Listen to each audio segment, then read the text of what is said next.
მოგესალმებით. მშვიდობიან დღეს გისურვებთ ყველას. ეს არის პირველი გაკვეთილი შესავალი იმის თუ როგორ ვითანამშრომლობთ YouTube-სთან და საერთოდ Google-სთან.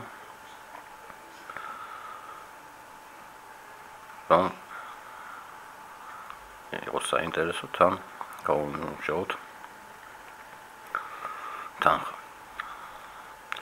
რა არის YouTube და Google? კონი ამის ახსნა არ არის საჭირო.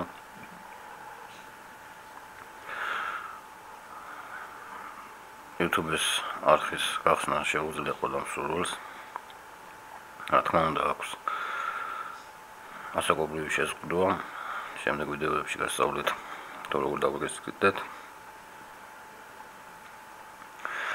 პირველი რაც უნდა გავაკეთოთ, ამისათვის უნდა დავაგესწრებით gmail.com-ში პოსტაში, რომელიც ყველა კარს გვიღებს ყველა Google-ის ინსტრუმენტთან.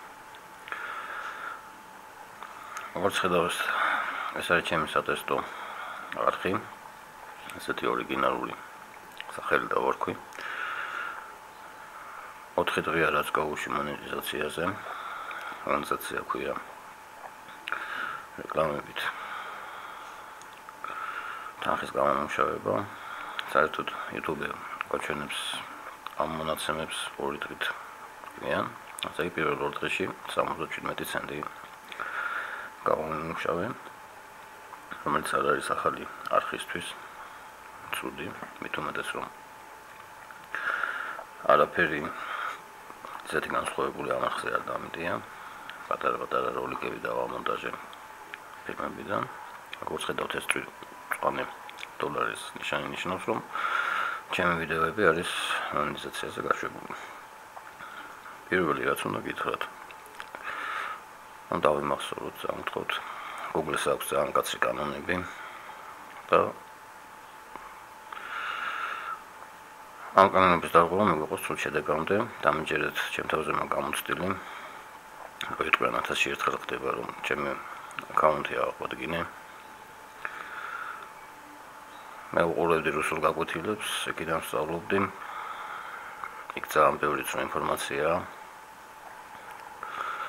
მოწოდებული, არ ვიცი რა შეჭირდებათ, მაგრამ ბევრ ადამიანს სავალალოდ უჭირდება ეს. რა არის მონეტიზაცია?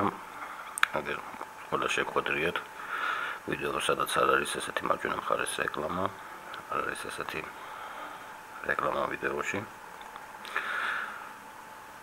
სადაც რეკლამა არის, იქ ჩართული არის Google AdSense-ის რეკლამები.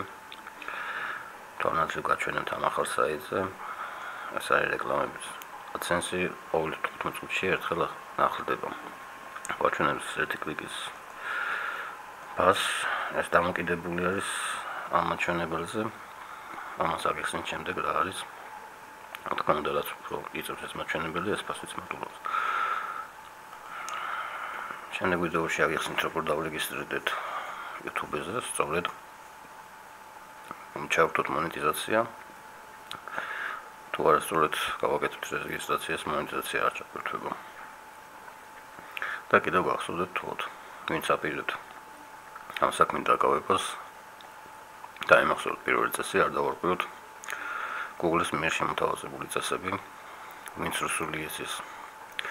ურჩევ რეგისტრაციისას წაიკითხოს ეს წესები, გაესწროს კარგად. კიდევ ვიმეორებ, ბანის შემთხვევაში აღდგენა ძალიან რთულია, ფაქტიურად შეუძლებელი, ძალიან იშვიათია.